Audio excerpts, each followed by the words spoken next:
Return to Wisdom is a space where we will explore subjects like relationship, motherhood, and health through a new lens. Bring a curious mind and an open heart and get ready to delve into the deep with your host, Keshia.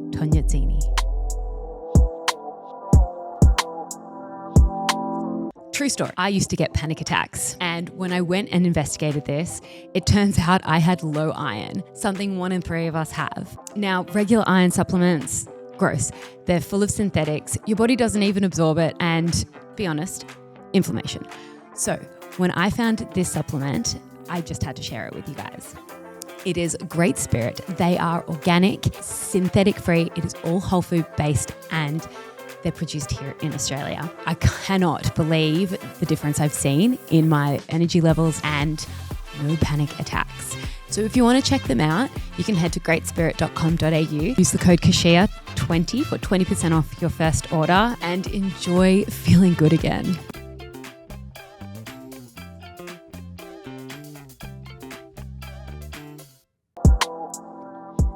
Before we get into today's show, I firstly want to thank you for being here.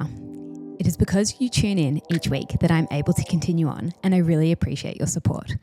Secondly, if you enjoy the content, please head on over to the homepage of the show. Hit subscribe, like, share, and please review the channel. It would mean the world. This is a small way you can contribute to better guests and greater conversations. Now, without further ado, you're listening to Return to Wisdom with Keshia.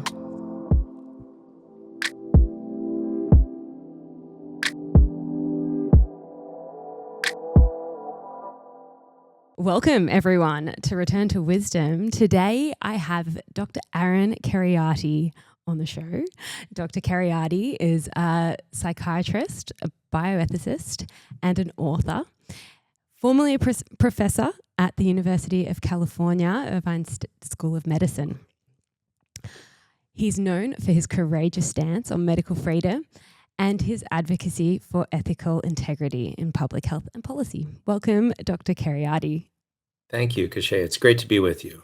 It's both nerve-wracking and exciting to have you here. And we are going to dip into some very contentious subject matter. So I want to acknowledge that. Maybe we say that off the bat so that people can be prepared. That seems to be my specialty. I'm like a magnet for hot button issues that they can be challenging to talk about publicly and maybe neuralgic in the sense that they touch a nerve because they deal with issues related to life and death and the bringing of new human life into the world, which are very profound, deeply human, and obviously important for people in their personal lives, not just, how do we make sure that the human race carries on, but also, questions related, for example, to assisted reproductive technologies are very personal issues for many people that may be struggling, for example, with infertility and, that pain, the anguish of wanting to have a child and for whatever reason, maybe having difficulty conceiving. If there are technologies out there that can help people, then that seems like a good thing that we would want to do. On the other hand, if there's ethical issues or problems or challenges for individuals or for society as a whole that these things raise, then that's sort of the intersection of something that for many people is very personal. So I guess we'll dive in and do our best to discuss these things. But I think it is important to preface the conversation just by acknowledging that, for many people, this is not an abstract theoretical debate like maybe many of the issues in our political life might be more theoretical if we're talking about policies that, that matter to me but don't directly impact me in the most deeply personal way.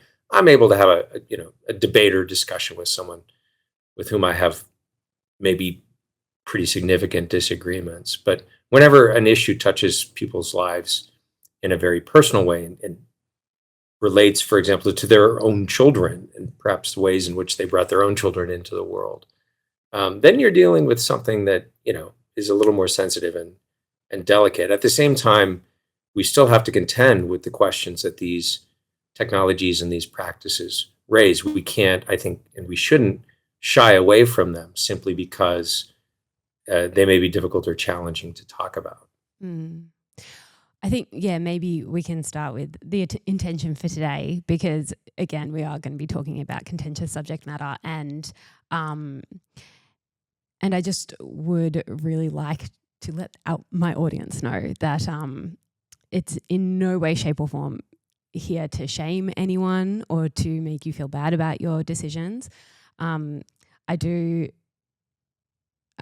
want to remind everyone that my intentions for this podcast is so that we can make fully informed decisions and be really responsible with the things that we do. And if we haven't had particular information prior to making certain decisions, then there are still ways that we can mitigate some of potential side effects and so on. So thank you, Dr. Kheriaty, for being here after that. I guess where I would love to get started is maybe from the beginning, like what drew you towards ethics around fertility and reproductive technologies? Sure. So I've been interested in bioethics since I was an undergraduate. I studied philosophy at the University of Notre Dame as well as pre-medical sciences, and did research in medical ethics and bioethics as a medical student, and then continued as a resident, and then throughout my career at the University of California, and now in the world of private practice and working for an independent think tank, the Ethics and Public Policy Center in DC. So I'm interested in all kinds of ethical issues that relate to science and medicine, from issues that arise at the end of life with death and dying to issues related to medical research and new medical technologies. But one of the most, I think, profoundly important and profoundly interesting areas of this whole discipline of bioethics, of thinking about the ethics of science and technology and medicine, are the issues that arise at the beginning of human life, issues that arise when we start thinking about the ways in which we create human life, what we can and cannot do with and to early human life, prenatal human life, or human life that's created in a laboratory. And these issues, I think, are important for what I think are hopefully obvious reasons, right? Because they raise questions about who counts as a human person and what kind of respect or regard is owed to human beings at various stages of their development. This obviously gets into very sort of hot button controversial territory right away when you think about questions of prenatal human life, of life in the womb or life that's created in a laboratory. There's obvious controversial issues around abortion, would probably be the most obvious one. That is, clearly divisive in most Western societies. People have very strong views on that. But abortion is not the only bioethics issue that pertains to this, these early stages of human life.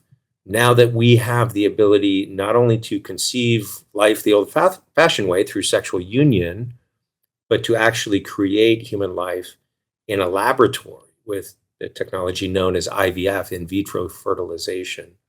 And then all the other technologies which we can get into, the various techniques that are bound up now with the practice of IVF. So if we can create human life in a laboratory, if we can create a human embryo in the laboratory and then implant it in a woman's womb and to try to gestate it and bring it to birth, allow it to develop into a full-grown human being, we can do many other things to that embryo in the laboratory as well. We can experiment on it and do things to it that will end up destroying it. We can alter it in very profound ways using new techniques of gene editing. We can introduce changes into the genome of that human being, into that individual's DNA, and then that raises the question, should we do that? And if we do that, should we then implant that human embryo in a uterus and bring it to birth? What kinds of things are going to happen when we start tinkering with the genetic code at the earliest stages of human life? So that's just to mention a couple of the things that we might get into today. But all that to say,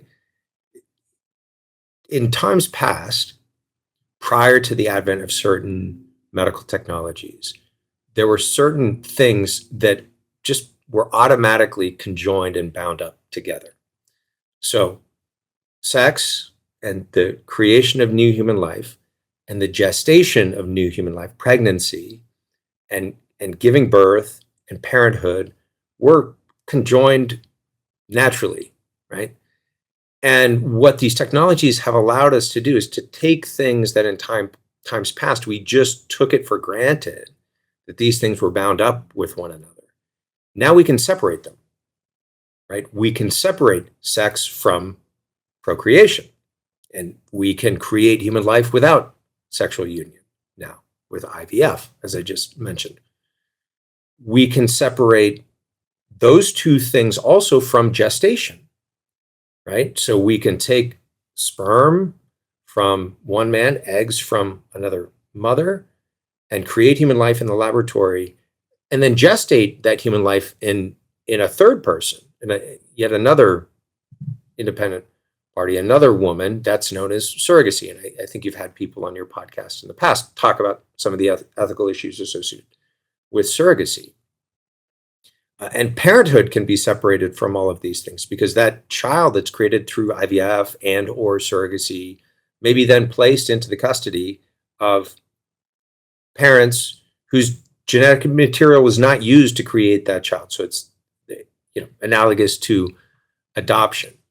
I think the difference with these technologies and something that's been around from the beginning of time, which is adoption, is that in the case of adoption, what we're doing is we're taking a situation that I think most people would acknowledge is not ideal or is suboptimal.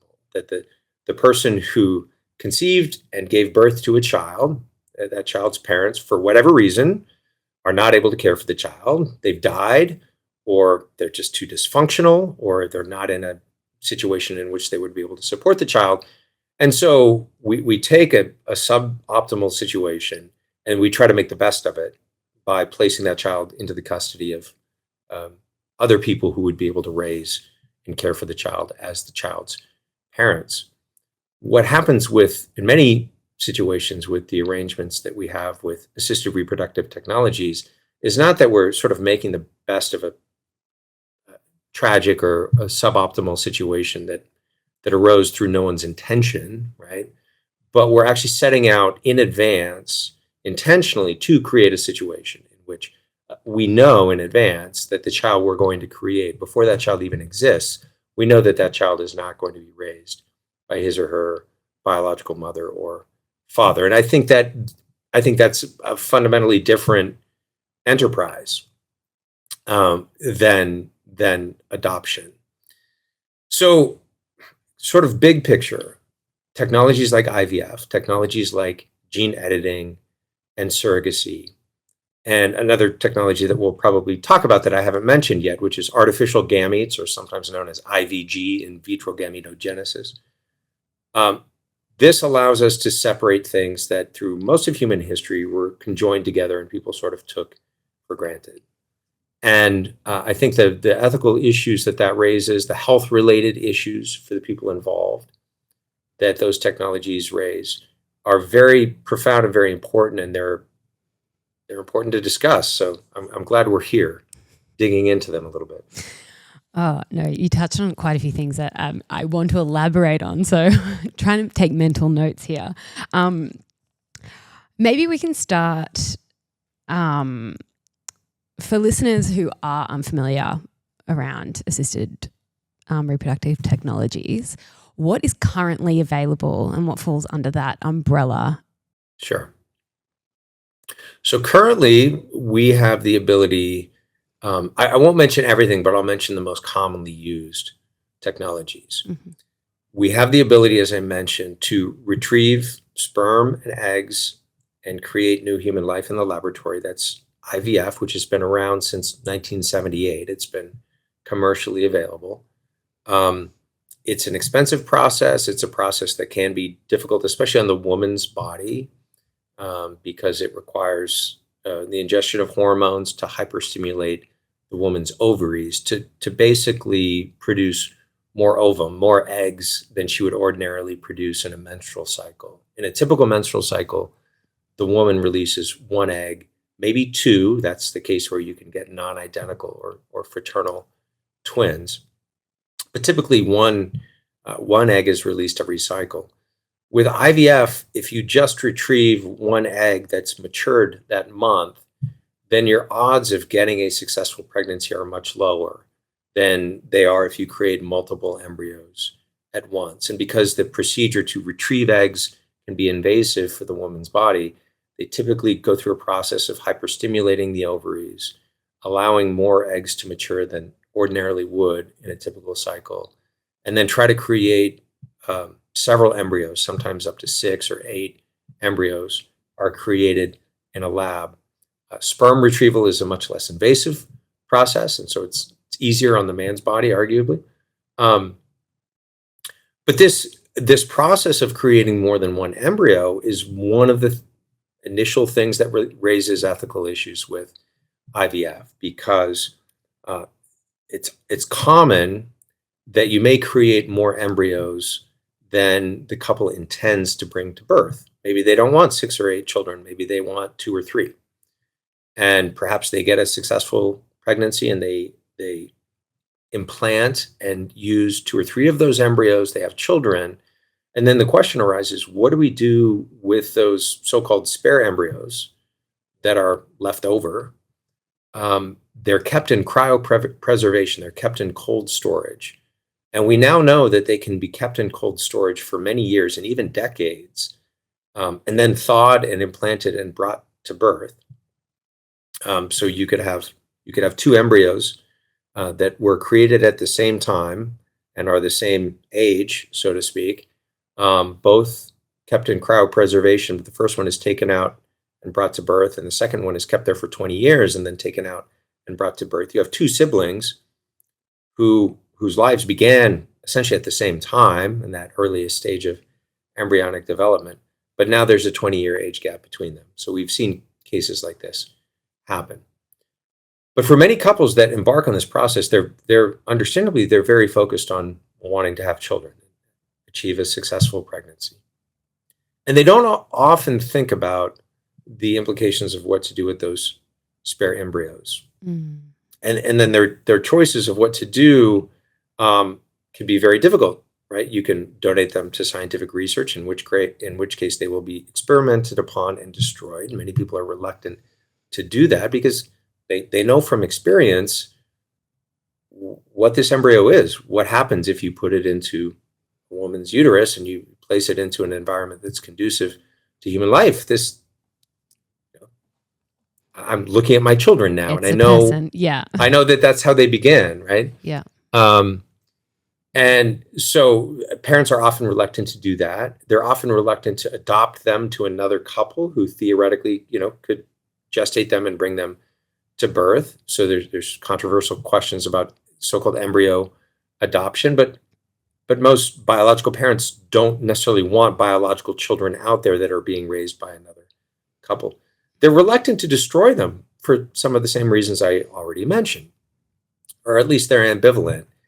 And so very often they just abandon them. They refuse to make that decision. And so we have a situation now where, at least in the United States where I live, it's not known how many embryos are in cold storage, but it's anywhere from 500,000 to probably several million.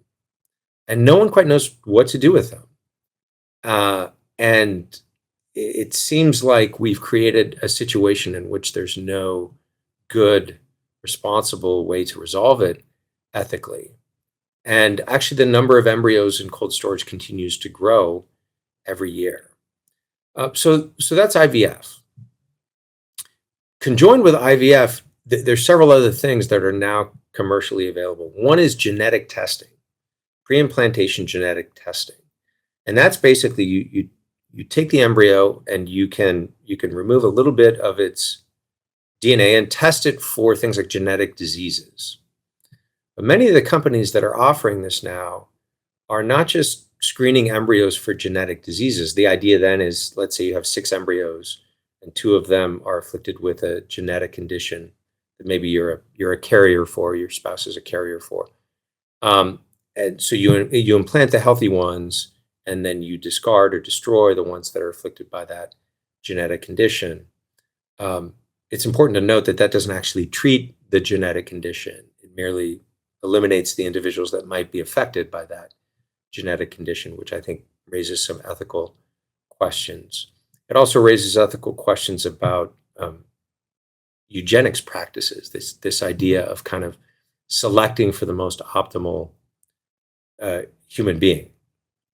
And how far should we go in doing that? Because not only can we use prenatal genetic testing to try to eliminate genetic diseases, but we can also use it to try to identify embryos that have certain desirable traits.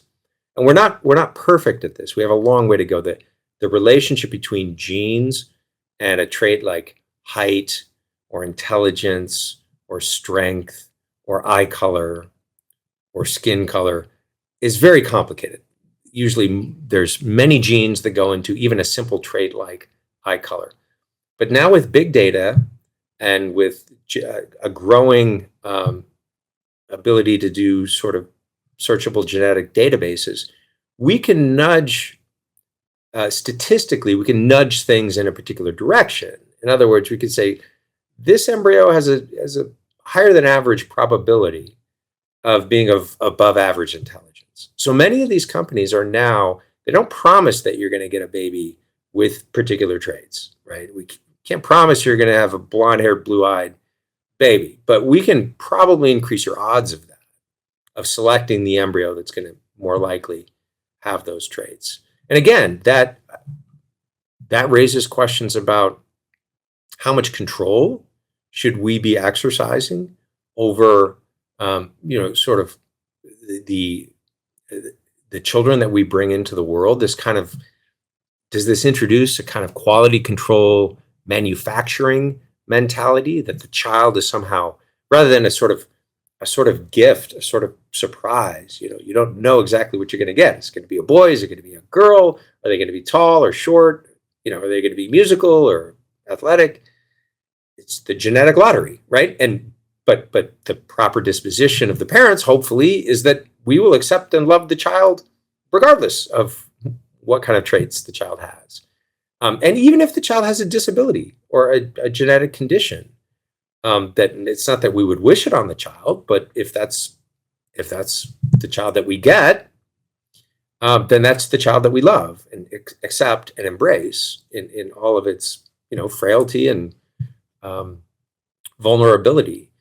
But if we introduce this prenatal genetic testing, and not only are we trying to eliminate genetic diseases, but we're trying to get bigger, faster, stronger, smarter, particular skin color. Does that introduce kind of negative attitudes towards people that don't have those supposedly more desirable traits? How does that?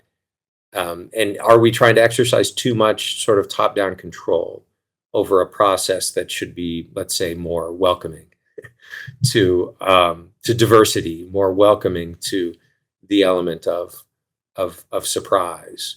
So have we shifted somehow in the use of those technologies, shifted our mentality from receiving the child as a gift, regardless of who or what the child is, to making the child a sort of product of our will, of a quality control design process aimed at sort of getting what we want, right? Does that change the disposition of parents toward their children? Does that change the expectation of parents regarding, the abilities that their children are going to have, or the pursuits that their children might go after? Cloning would be a sort of extreme example of this quality control at work, which is also, we also have the capability of doing this with humans. Most people regard it as morally repugnant, and most jurisdictions have laws against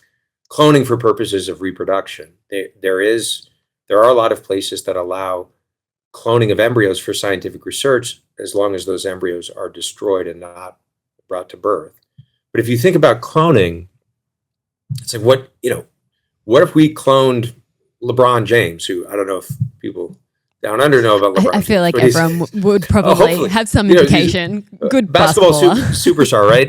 And LeBron's clone, LeBron Jr., shows no interest in basketball. He wants to pursue ballet, right? I mean, I think most people would sort of be surprised. Well, what does that say about, our disposition and our expectations of this idea of reproducing a sort of carbon copy of an individual? So, when we raise the issue of human cloning, I think that can trigger something in people, or they say, yeah, that seems like a bridge too far. But pre-implantation genetic testing can also take us some distance, I would argue, down that road. So the other, I'll just mention one more thing in terms of what's currently available.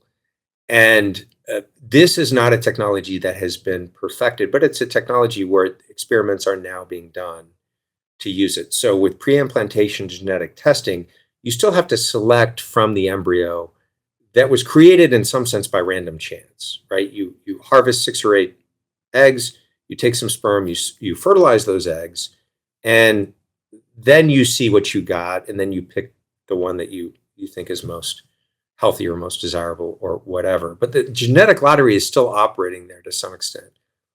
With gene editing, or with what used to be called genetic engineering, we actually take that individual and then do something to alter its genes to try to get what we want, to try to either eliminate genetic disease or to try to introduce more desirable traits into the individual, so-called human enhancement. Now, when you do this to an adult, it's much less ethically controversial. And the reason is, when you do this to an adult, that individual is the only one who's impacted by those genetic changes that we introduce. So there are now approved therapies in the United States for cancer, for example, where you can remove someone's bone marrow, which contains immune cells like white blood cells, or the cells that make white blood cells. You can reprogram it genetically to program those white blood cells to attack a cancer that person is afflicted by. And then you transplant those stem cells back into the person's bone marrow. And you hope that then the person's immune system attacks the cancer. And that utilizes some of these gene editing techniques to change the genes of those white blood cell stem cells, basically. Now, if that goes sideways, right? If you introduce genetic changes that end up being harmful, that kill the person more quickly than the cancer otherwise would have, or whatever, that's tragic. But it was an experimental therapy. The person engaged in a process of informed consent. They knew that they were taking risks. And just like chemotherapy that might not work and might harm you, or radiation therapy or surgery, the ethics of analyzing that are sort of analogous to other medical therapies, right? Informed consent, knowledge of the risks, and freely choosing that without coercion. But when you do this to an embryo, you change not just that embryo's genome, but you bring that embryo to birth, and that embryo hits puberty someday. That person grows up. Their own sperm and eggs will then also have those changes that you just introduced. That's called germline gene editing. So if you edit sperm and eggs, or if you edit the genes of an embryo, you end up with changes that are going to impact not just that one individual, but that individual's children and their children's children, all the way down through their subsequent lineage, right? So in other words, if we mess up, or if there are unintended consequences or side effects that we didn't anticipate to those changes. We introduced those changes for a good reason. I don't know, we were trying to eliminate sickle cell anemia, which is a genetic disease. But we inadvertently made the person more prone to Alzheimer's or Huntington's disease. Because we didn't, genetics are complicated. We didn't foresee all the potential consequences of those changes. Then it's not just that impact, that one individual who's impacted, but all kinds of other potential individuals who never had the opportunity to consent. So in other words, with germline gene editing human life at that very earliest embryonic stage, if we mess up, it's really hard to put the genie back in the bottle, right? Are you going to forbid those people from reproducing because they're going to introduce sort of problems into the gene pool? What do you do with that? So that's another currently available technology. And I think there's a lot of wariness about using it, but there are also advocates in the scientific community saying that we should start doing this. And it has been done.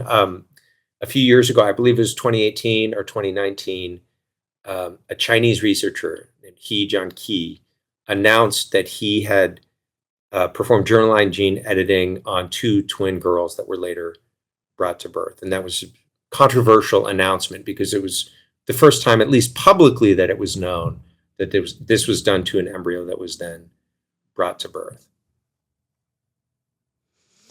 Yeah, I do actually remember that story, and it was if I'm remembering correctly, was there an increase in IQ for those girls? So I don't remember hearing that, and I'm not sure. They're probably old enough now to test that. But the intention was not to increase their IQ. The intention, I believe, was to make them less prone to acquiring HIV. So interesting. It wasn't a therapy to treat a genetic condition. It was a kind of enhancement of their immune system. Was the intention behind introducing that genetic change. So I think the idea of the researcher was maybe we could do this in populations where in Africa and so forth, where HIV is more rampant, or there's a possibility of maternal fetal transmission of HIV. So it had to do with actually trying to strengthen their immune system against that virus. I don't know if we know whether it successfully achieved that end or not. Yeah, that's like what pre-implantation vaccination almost, which is kind of right. Yeah, that's a pretty good metaphor for it. I think that was sort of the idea. Boy, it's a little bit terrifying too, because I mean, I'll just go there. With the introduction of vaccinations, I mean, we've also found that some of these viruses that we are vaccinating against actually have beneficial outcomes if the child is able to go through them. Immunological, that's it. The immunological response to fighting the virus that's right. and strengthening their own immune system, which I probably should have just said that instead. Well, look, the immune system in the body is complicated. It's very delicately tuned. So even I mentioned the disease sickle cell anemia, which is a terrible affliction that causes these acute episodes of pain when the blood sickles, when the blood clots. And it would be wonderful to be able to eliminate sickle cell anemia from the population if we could, potentially through somatic gene editing. I would argue we shouldn't do germline gene editing where that trait is passed on to offspring. But if we could treat one individual at a time with gene editing for that might be an ethically appropriate use of gene editing. But even then, and this is a simple trait that's caused by one gene. Most genetic diseases are very complicated. This is a relatively simple one, where the alteration of just one gene might be able to cure it. But even then, we know that it's more common in African populations. And the reason it's more common in African populations is that if you're a recessive carrier, you just have one allele of that gene. So you don't have the illness, but you're a carrier. And if you marry someone that is also a carrier, you have a chance of having a child who's afflicted. But if you're a carrier, you actually have a lower risk of acquiring malaria.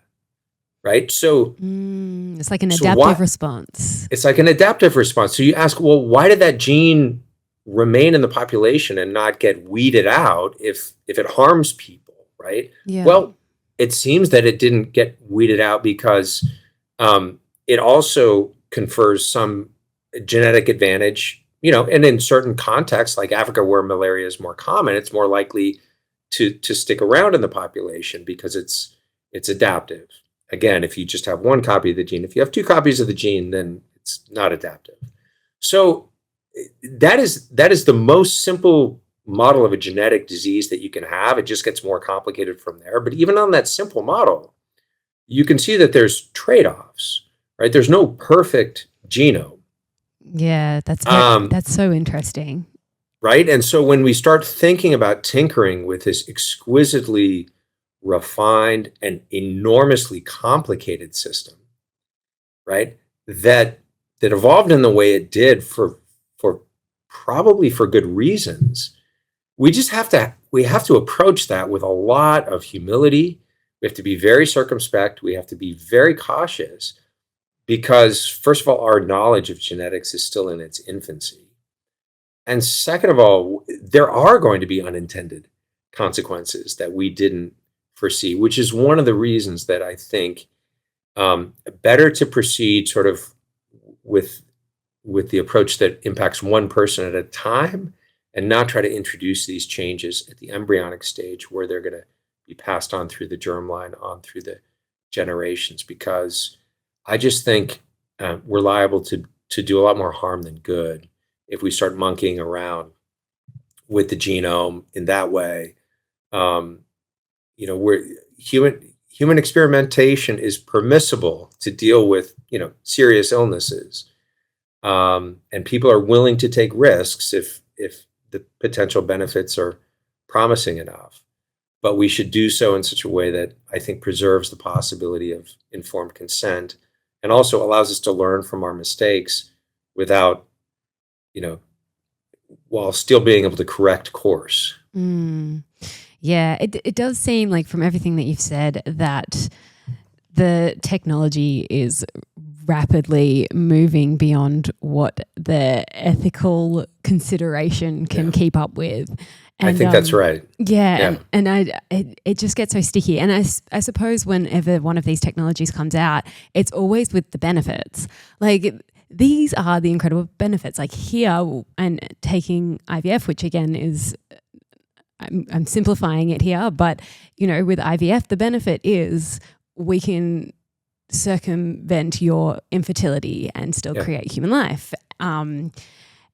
But then as time has gone on, we've kind of seen, oh, wait, okay, but what in this circumstance and what about in this circumstance? And none of these questions have really had any consideration prior to the introduction of the technology. So I'm really glad that you use that word to describe IVF, that IVF circumvents infertility, because I often remind people that IVF does not actually treat infertility. In other words, if you treat an illness or a disease or a disorder, you take someone who's afflicted by it and you restore that functioning, right? With IVF, you don't restore the ability of a couple to conceive through sexual intercourse. What you do is just conceive the child using other means entirely, by bringing in a third party and creating the child, creating the embryo in a petri dish. And that doesn't actually treat the underlying cause of the infertility. And the IVF industry is very, very lucrative. There's a lot of money in it. And my read of the contemporary landscape on this is that very often, if a couple is dealing with infertility, which is typically defined as trying to conceive for a year and not being able to, they'll go to a doctor, maybe get a cursory workup to try to assess their reproductive system, the male and female contributions. But then very quickly, often the first or second recommendation is to pursue IVF. And I think what that has done is it's diverted resources toward research and clinical approaches that actually treat and correct the underlying cause of the infertility. what some people have today call restorative reproductive medicine, which is let's look at the underlying causes of endometriosis and polycystic ovarian syndrome and other metabolic derangements that might diminish a man's sperm count or alter a woman's menstrual cycle in a way that would make it more difficult to conceive. The most common causes of infertility are pretty well known. There are medical therapies for those that are often not widely employed. So, for example, there are surgical approaches to endometriosis that that are sometimes difficult and a little more extensive than just doing a simple hysterectomy, which would obviously render the woman infertile, taking out her entire uterus. But there are not a lot of people trained in those surgeries that can do them well in a way that actually preserves the uterus and restores reproductive functioning. Polycystic ovarian syndrome, in many respects, is a metabolic disease. And it requires actually not just focusing on the reproductive system, but focusing on metabolic health and blood sugar and other things in a more holistic fashion. And I think if we focused more research and clinical attention on those things, there might still be, many couples who still couldn't conceive, but there would be many who would be able to conceive naturally, avoiding the expense, the invasive procedure, and some of the ethical difficulties that arise with technologies like IVF. And so I would like to see scientific research and clinical work move more in that direction. But there are forces actually resisting it because there's a lot of money to be made in assisted reproductive technologies. And so, you run up against specialists whose livelihoods are sort of bound up in, let's just go to this as the first or the only or the most important kind of solution to infertility. But we have 1 in 6 couples that are infertile, at least in the United States. I'm not sure what the statistics are. We tend to follow you quite closely. Yeah. So my guess is it's probably similar. Yeah. Similar, health outcomes there.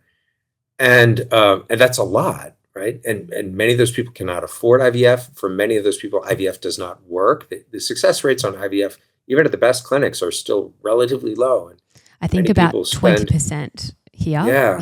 Yeah. So many people spending tens of thousands of dollars and going through the physical and emotional kind of turmoil of that whole process. It's not an easy process. And still come away without being able to conceive a child or bring a child to birth. So I'm an advocate of so-called restorative reproductive medicine. And for advocates of IVF, I say, okay, well, let's take a both and approach. Let's see if, for those where we're able to, let's see if we can first try to address with a more humane and holistic medical approach. Let's try to address the underlying causes, which will improve their health overall. I mean, if you correct PCOS, polycystic ovarian syndrome, you're correcting all kinds of other problems that the woman is going to be contending with, probably obesity, prediabetes, the downstream consequences of poor metabolic health later in life. So it's a win-win if we can take that approach to chronic disease and begin.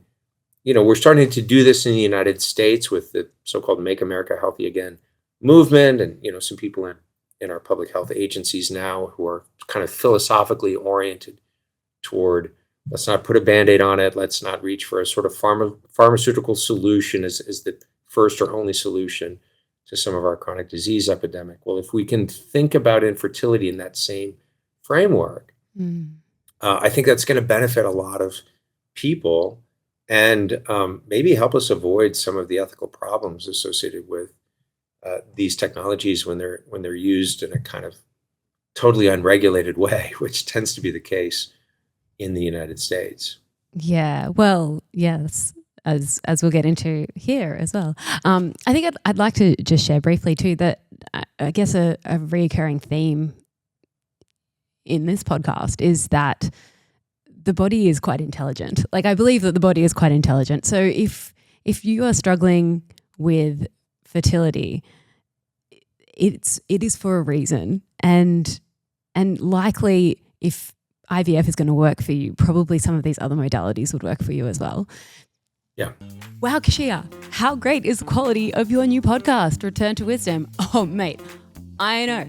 I have been recording at Byron Bay's premium content and podcast recording studio, Pod Byron. They are epic. It's new, it's fresh, it's legit, as you can see. If you want to upskill your brand, if you want to create a course online, this is the place to do it. Jump on at podbyron.com and be sure to check the show notes for a sneaky little discount on your first session. Pod Byron is where it's at. You. No, I think that's right. And I think there's some good research on that now. Some of my colleagues and I published a report at the Ethics and Public Policy Center. Maybe you could link to that in the show notes on restorative reproductive medicine. And we look at some of the data and basically show that it's less expensive, or at least no more expensive than IVF. The outcomes in terms of pregnancy rates are as good, if not better. And the side effects are much fewer, and the overall health benefits are greater. So you're absolutely right.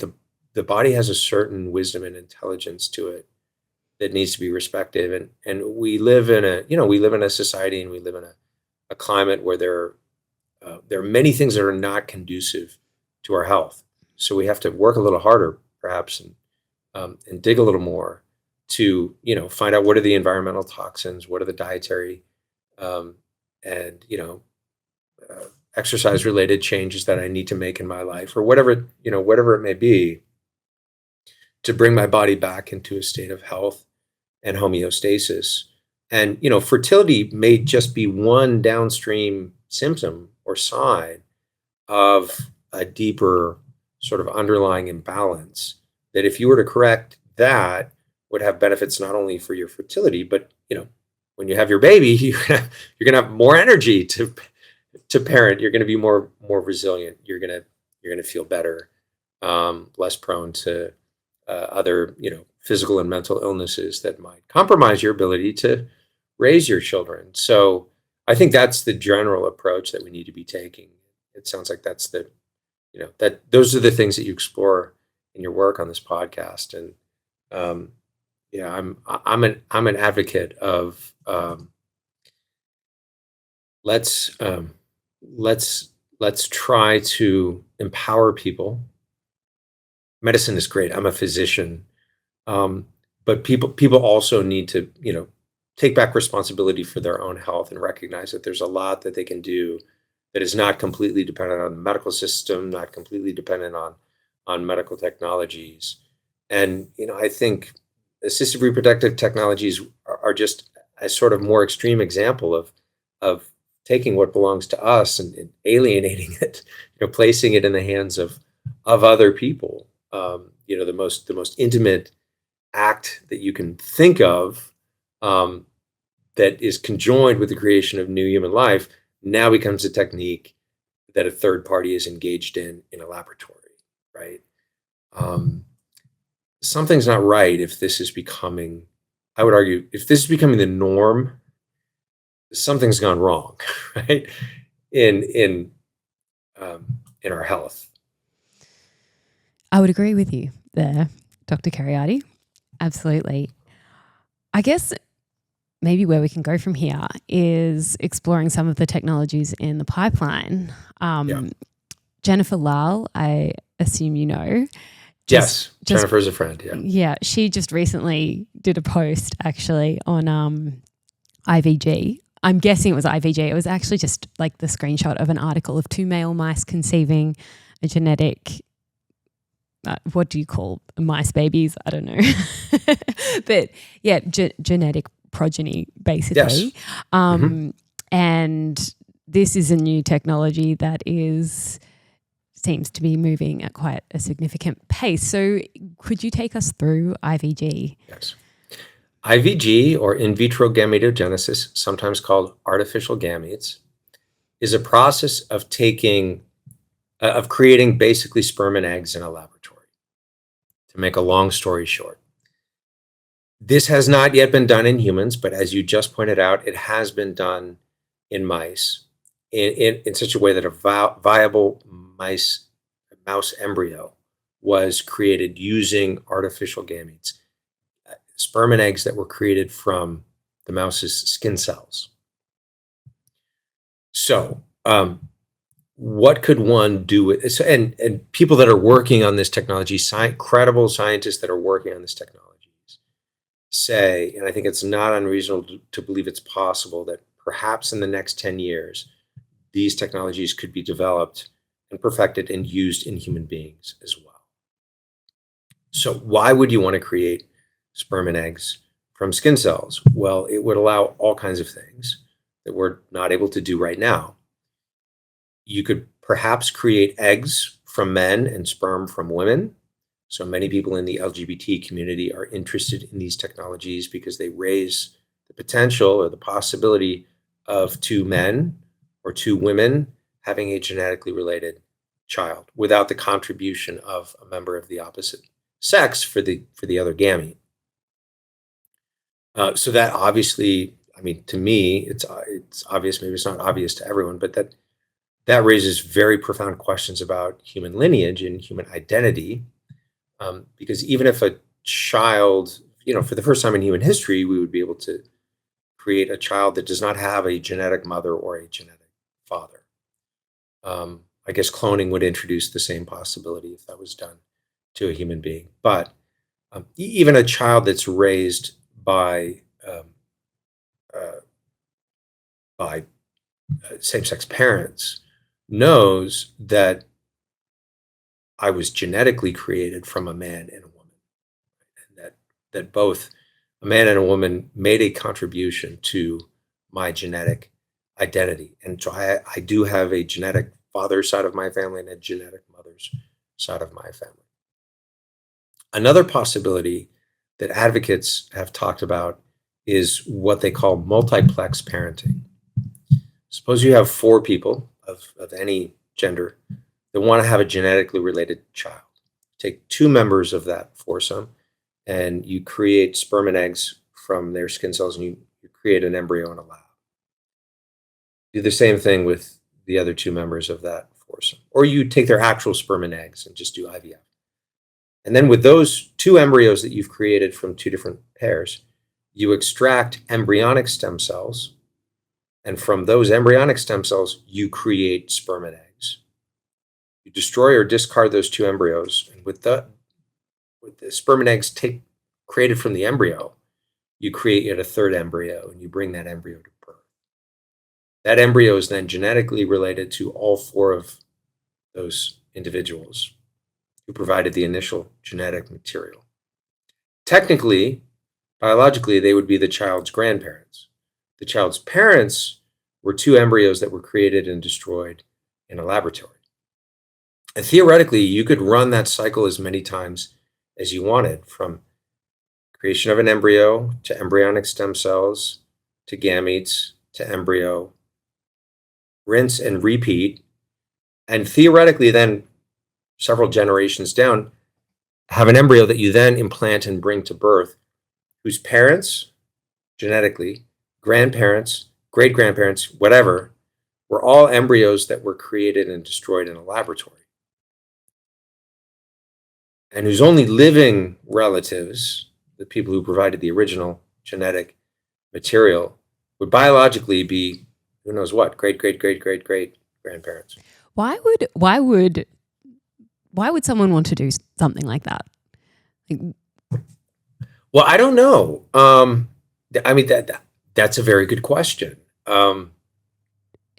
But we're demonstrating as it's I possible. said, there are advocates of. I don't know if these are folks in the sort of polyamory community that want family structures where you have just multiple parents, so-called parents, that have a genetically related child. I'm not sure I know the answer to that question, except to say that there are people in the bioethics research literature that are advocating for this, and who seem to think it's a good idea. And they came up with a name for it. I mean, I didn't invent the name multiplex parenting. That was invented by people who think that this is a good idea. I mean, to me, we're taking the generations and we're compressing them in space and time, in ways that have profound human implications, that it's almost like we don't even have the language or the experiential knowledge to even think about these things and to think about the implications for society and for human identity. And I know you've talked to Kitty Faust and others who focus on the experience of children of these assisted reproductive technologies, which is often forgotten. We focus very much on the desires of parents, but what we learned when these children came of age, came into their late teens, early 20s, that period of life where developmentally they are thinking about questions of identity and who am I and where do I fit in the world and how do I belong. We know that there is this deep human longing to know not just the parents who raised me, but to know my genetic lineage as well and my genetic identity. And not just so that I know my family history and what diseases I might, my like family medical history, what diseases I might be prone to. I mean, that's kind of like the easy way to think about it, but it seems to actually go much, much deeper than that. And so I can't imagine what that is going to look like when the person's genetic lineage, when their parents, grandparents, great grandparents were all embryos that were created and destroyed in a laboratory. Who am I? Who do I belong to? Where did I come from? I think we don't know how to think through those questions. Now, IVG raises a couple of other, I think, quite frankly, frightful situations. I'm not going to sugarcoat these at all because I think they're actually rather horrifying. And one is the possibility of so-called embryo farming, right? So we talked about IVF and pre-implantation genetic testing, but that being limited by an IVF cycle, which would maybe allow you to create 6 or 8 embryos because it's hard to harvest eggs. That's the kind of rate limiting step of the creation of human life in a laboratory that makes it hard. But if you can create sperm and eggs from skin cells, it's easy to create hundreds, if not thousands, of human embryos in the laboratory and test them all. So all the issues related to eugenics and to manufacturing and quality control and the kind of brave new world specter that I described before with these technologies would be multiplied like 100-fold, because now you're not just choosing from 6 embryos, you're optimizing based on thousands and then discarding the rest. And what does this do to our attitude toward human life? Obviously controversies regarding when and at what stage of development does human life deserve respect and regard. Should we be destroying human embryos is a very profound and important question, right? But the scale on which that would be done if IVG were mainstreamed, I think is just very, very staggering. I have to admit that prior to becoming a mother, those questions never really concerned me, and I never really thought much of it. I guess especially because the reasoning behind that is, a pregnancy, we're told, doesn't really feel viable until you get to a certain stage of gestation, which is usually, 10 to 12 weeks. You don't want to tell anyone just in case, and there are high rates of miscarriage and that kind of thing. Sure. But then once going through the experience of becoming a parent and realizing actually quite early on how human an embryo is, then does raise a lot of these questions. And then all of a sudden you are, understanding, well, actually, as soon as there is a conception, that it feels like a baby to me. So it's a biologically speaking, that is a human being with a full genetic complement, with all the inner resources necessary to develop into an infant and a toddler and a child, adolescent and an adult, if it's given the right environment. And that's what we were at that stage of development. You and I were once embryos with the same genome that we have now. And so, yeah, the possibility of embryo farming frightens me because it seems to magnify something that's already fraught with ethical problems. Uh, Another possibility is, quite frankly, if it's that easy to obtain genetic material that you can turn into sperm and eggs, then it's easy to create babies from people without realizing that you've created their baby. So I just saw the F1 movie last night with Brad Pitt. You're the maid at Brad Pitt's hotel, and you want to have his baby, but you fail to seduce him in the old-fashioned way. And so after he checks out of the hotel, you just go to his pillow and you scrape some of his skin cells off the pillow, and you take them to the local rogue IVG clinic and create the sperm of some movie star. And then with IVF, you can have his baby without him ever realizing what has happened. So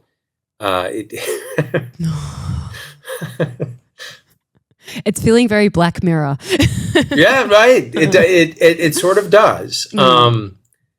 And so if I think when you start to think about those possibilities, and you go back to your earlier claim that there's a kind of intelligence, kind of wisdom to the body, what kind of respect and regard should we have for sort of the body's design, the natural workings of the body in terms of how human beings have always, up until now, been created and come into the world? When we start tinkering in profound ways with that system, I think sometimes we blunder into things that we didn't anticipate because we sort of ignored the wisdom of the body. And it's IVG is not going to be accepted starting with those scenarios, which will probably horrify most decent people, right? It's not going to be that. It's going to be the wedge case of the married straight couple, father, mother, looks very traditional. They want to have a baby, but she had the tragedy of ovarian cancer and had to have her ovaries removed. And yes, they could adopt, but wouldn't it be beautiful if they could have a baby of their own? It's related to them. Well, if we can create eggs from her skin cells and use his sperm, then they can have their own child, even though her reproductive system was destroyed by cancer. And that just seems like a beautiful thing, and who could possibly object to that? So that's going to be the entry level case. It's not going to be, let's create hundreds of embryos in the lab and do some kind of eugenics project to get Superman. It's going to be the case that tugs on your heartstrings and that you have empathy for. And it's interesting because we've actually had a story, fairly recently in Australia, where the first successful baby was born via a donor womb. So I think it was the woman's mother donated her uterus. Yeah. And which again is a story that pulls on the heartstrings. I'm sure there are a few ethical implications there that no one has considered. However, what a beautiful story, but that does get a foot in the door for a whole host of other experimental procedures. Right.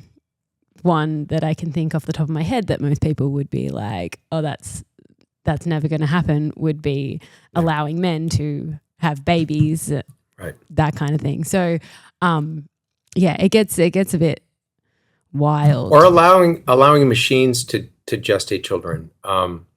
There is active work. This is another technology that's not yet available, but people are actively working on it, of artificial wombs. So when you create an embryo via IVF, you still need a woman to implant it in order to gestate it and bring it to birth. But what if we had a machine that could do that? Sounds like a horrible idea to me. It is literally straight out of the first chapter of Brave New World, where the London Central Hatchery is this conveyor belt of baby production and quality control, where babies are being gestated in these machines. And Aldous Huxley's famous novel, and he didn't write it as a how-to manual or his instruction manual. He wrote it as a cautionary tale of a society that most people wouldn't want to live in. But there are advocates of artificial wombs. I just wrote a piece that will be published in next month's First Things magazine called "Zombie Bioethics," where people are advocating using gene editing to edit the genes of an embryo and then use artificial wombs. And again, it's a theoretical possibility, not possible at this point, but there were some Stanford professors that were opining in this article in the MIT Technology Review that maybe it would be ethical and appropriate to create what they called bodyoids. So genetically modify an embryo so that it grew up into a fully formed human body that did not have a brain. And presumably because it didn't have a brain, it was not a human person deserving of respect and regard.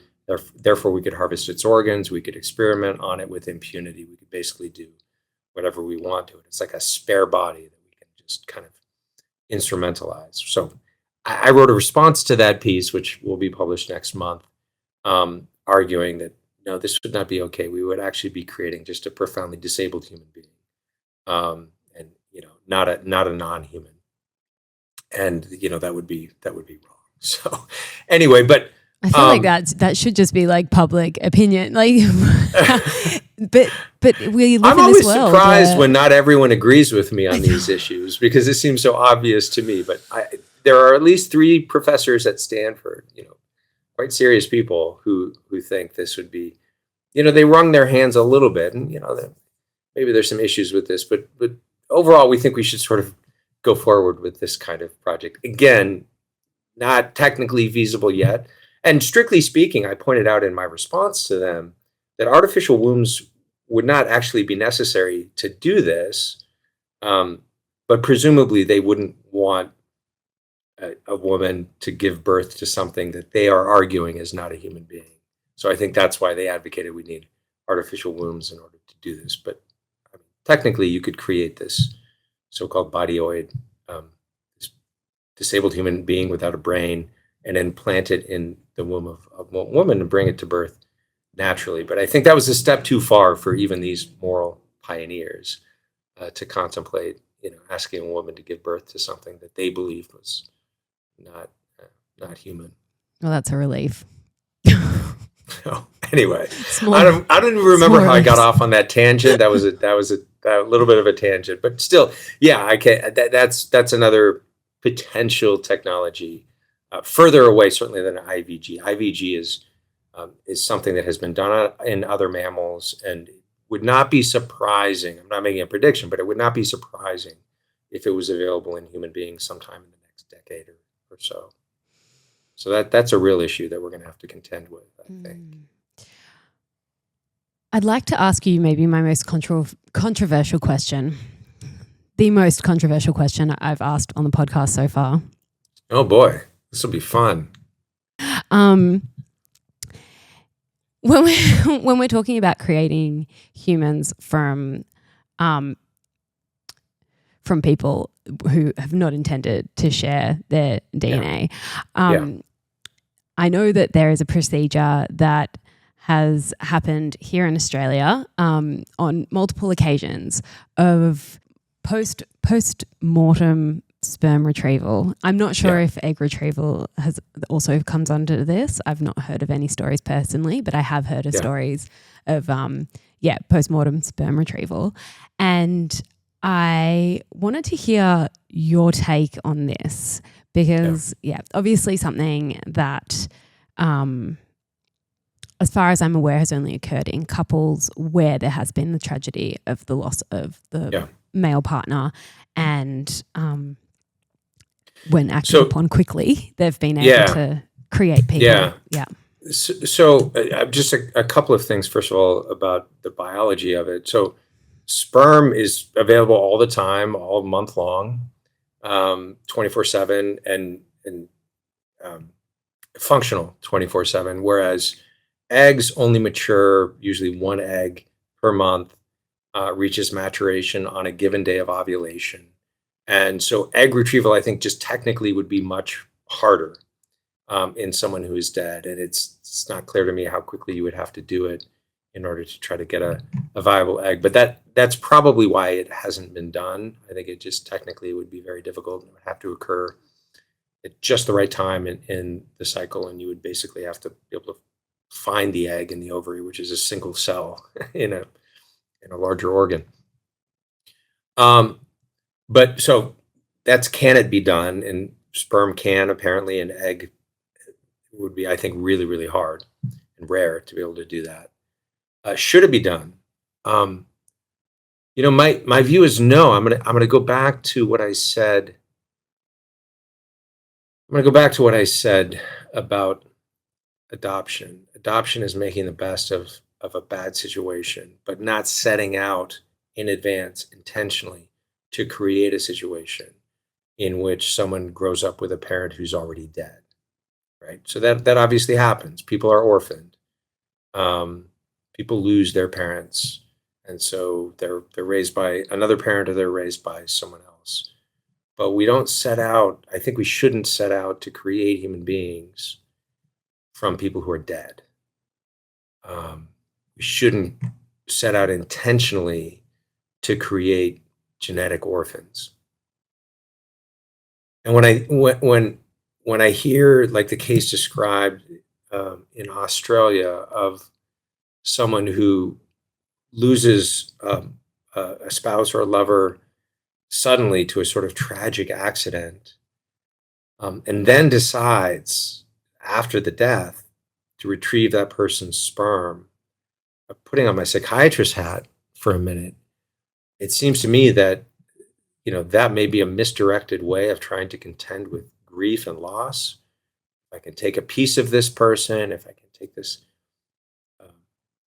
these gametes and create this person's offspring or lineage, I'll keep something of them that I don't have to let go. To me, that's troubling.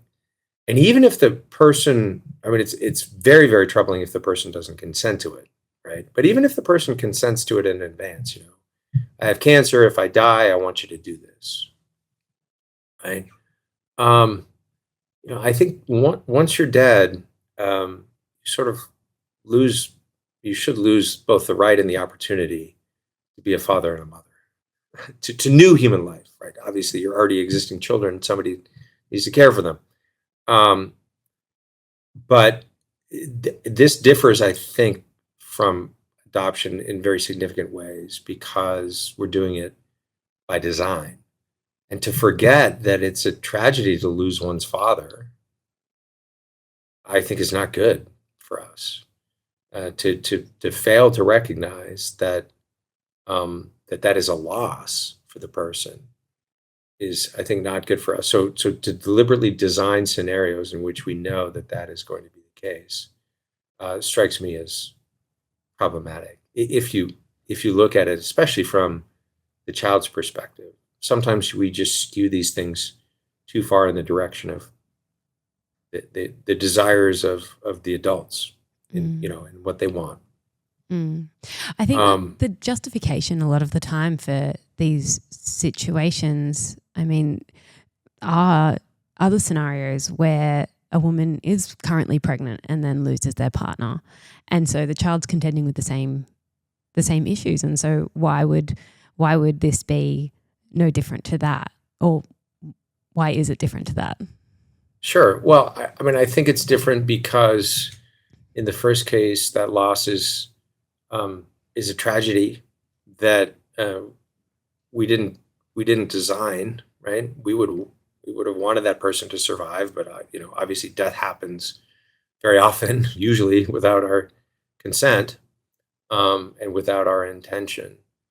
But to take someone who's already dead and put them in that role of father strikes me as profoundly. It strikes me as a wrong done to the child, and it strikes me also as a wrong done to the deceased person. I mean, I think we have to recognize the finality of death, that there are certain possibilities that are appropriate to the living. Um, lovemaking, producing children, um, working, making decisions that are not or should not be available to the dead. So it strikes me as, we live in a culture that is death denying as well. We're not really good at contending with death and human mortality. And this strikes me as a kind of example of that. There was a Pulitzer Prize winning book published back in the 1970s by a psychoanalyst named Ernest Becker called The Denial of Death, where he argues that much of what drives modern society is an avoidance of the fact of our mortality. It's very characteristic of the modern world. We've removed death from our personal experience. It's 100 years ago, people died at home. Loved ones had to deal with the body and the burial, oftentimes in very tangible ways, right, that are now sort of professionalized. Death has been removed and sanitized in usually in hospital settings. And so we have this psychological distance we have this physical distance from it. And we live in a culture that, sort of fetishizes youth and looking young and being young. And so aging, decline, mortality, we've sort of pushed out of our conscious awareness. And to not be able to recognize that dead people shouldn't reproduce seems to me to be a sort of characteristic symptom of a culture that's living in a kind of unreality when it comes to the fact of death and dying. I very much agree, although I'm torn because of some of the situations that I do know about where it's like, yeah, no, this is such a beautiful thing. A child is always a gift. But then when we do have these technologies to be able to do certain things, it is where we need to start being a little bit more critical about how we go about using them. And that's it's really important. Thank you for saying that child is a gift, because that's true. I mean, regardless of how they were created, under what circumstances, what technologies were used in their conception, every human being, every child has the same intrinsic dignity, value, worth, rights. So none of what I've said, none of what we've discussed today should in any way denigrate the children or deny the beauty and the gift of their life. That's not the question, right? They're every bit as worthy and valuable as human beings as anyone else. So I think that should go without saying, but it's worth saying it just to make sure that I don't want to be misunderstood here. You can acknowledge that and still ask the important questions around the circumstances of their creation and their conception. I think we have to be able to do both, right? I think we have to be able to do both. And so I can absolutely see why someone would do this, and why this could feel like some way to carry on a person's legacy, or some way to honor their memory. The psychological motivations for this are something that I can appreciate and understand. And the desire to do this, maybe to contend with a difficult death, is something I can also appreciate and understand. I mean, if I lost someone with whom I was hoping or planning to have children, I just can't imagine how devastating that would be. And so if someone offered me the opportunity, well, maybe you could still have this person's child, I could see how that might be attractive.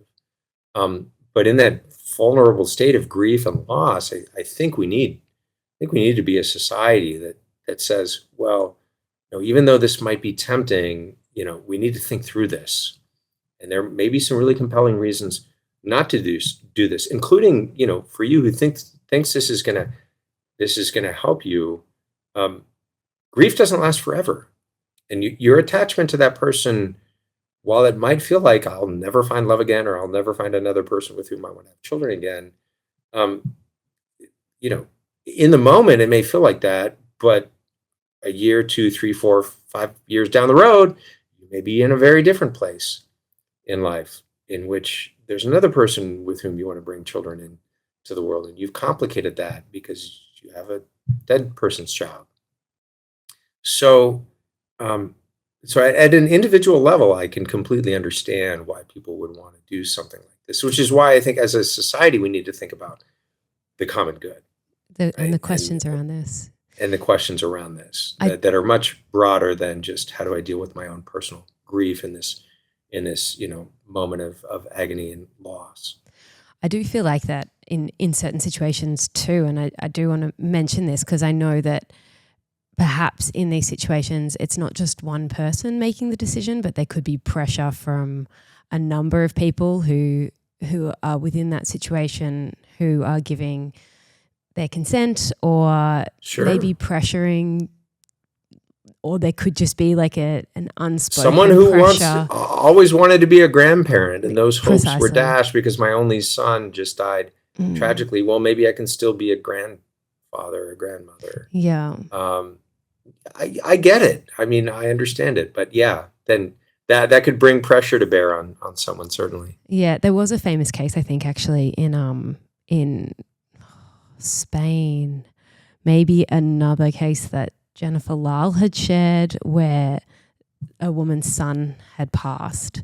Yeah. And she did this, I think she may have carried the child herself. So it was a very bizarre family tree situation. begins to look very, very complicated and It circling does. back on itself and sort of incestuous. So yeah, I mean, that seems to me to be a clearly sort of pathological response to loss, that, we need to be a society that's able to tell someone like this that's not, we can see why you might want to do that, but that's not the right way to try to hang on to your son. Yes.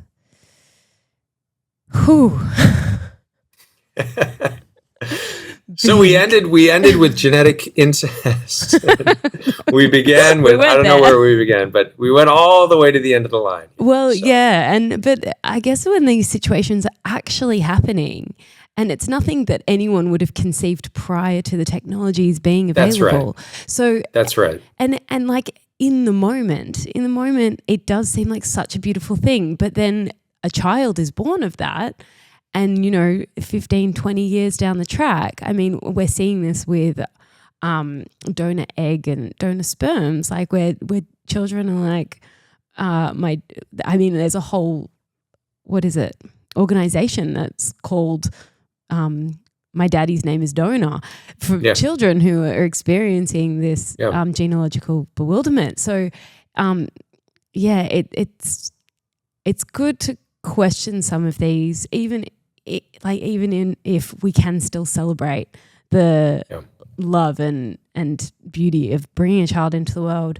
Perhaps it's not the best way to continue moving forward. And we live in a society where our whole imagination is shaped by technology and technological progress in such a way that a lot of people have the automatic initial kind of knee-jerk reaction mentality of, if something can be done, it should, right? If we have this newfound sort of power and ability to help dead people to have children, for example, why not do it?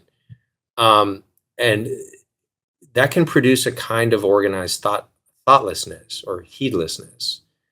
I think it's a very dangerous doctrine, this idea that if we can do something, we should. No, if we can do something, we should think very clearly and carefully about it before we do it, is a more appropriate approach to these technologies that reach into such profound and deep aspects of human life and human nature. Yeah, and I think, like, just to add another layer to this, I've spoken to Paul Morland in the past on the current population decline, where a lot of these technologies are going to look way more shiny when we're starting to look at the fact that we're not, like, we have a population decline that's going to end up with a whole host of issues that I guess we probably can't even see half of them from where we're standing. So, another reason why speaking to and voicing the ethics around some of these ways of reproducing should be red flagged. That is going to be a temptation because of the demographic decline, which is a very, very serious problem in many Western nations. But I will say, I think it's also a very unrealistic fantasy to think that these technologies are going to get us out of that. That we cannot, it's too expensive, it's too cumbersome, there are not enough resources or not enough doctors to do it, to, let's say, IVF our way out of sub-replacement levels of fertility. It's just not possible. It would bankrupt our whole society unless we devote more resources to root cause analysis, restorative reproductive medicine, helping people to be healthy enough to conceive the natural way, and then taking care of the economic issues that the whole framework that permits people to have families and raise children and so forth. Unless we deal with those issues, I think we're not going to get out of the demographic decline. The idea that these technologies are going to save us from that, I think, it's just a completely unrealistic fantasy. But I think you're absolutely right that in that context, in that political climate, that cultural climate, it's going to be another inducement, for people to reach for these as the answers. I just don't see how that's actually going to be the right solve to this problem. Well, Aaron, thank you so much for your time and You're welcome. For bringing your thoughts to the table here. I hope this conversation has given everyone a lot to think about, and hopefully not terrified anyone too much. Well, thank you for the thoughtful questions, the opportunity to discuss this thing, these issues. And I look forward to seeing what kind of response you get from your audience. So do I. I don't know, actually. Where can people find you, Aaron, if they want to learn more about you or read more of your work? Yeah, so I'm on X, Aaron Kheriaty, MD. I have a Substack called Human Flourishing. And my personal webpage, aaronkheriaty.com, has links to a lot of my articles and books and interviews and so forth. Beautiful. Well, thank you again for coming on. I don't know what to say, to be honest. It got deeper than even I thought we'd go. So I'll just take some time. You got to put it out there and see what happens. Yeah, a lot of ginger tea to digest some of that information, I think. All right. Thank you, everyone, for joining us. Thanks for joining me today. If this ignited a flame for you, please share, follow the show, and leave a review. The more support and subscriptions the show gets, the more powerful and credentialed guests I can bring on to deepen these conversations. I appreciate you being here, and I will see you next week.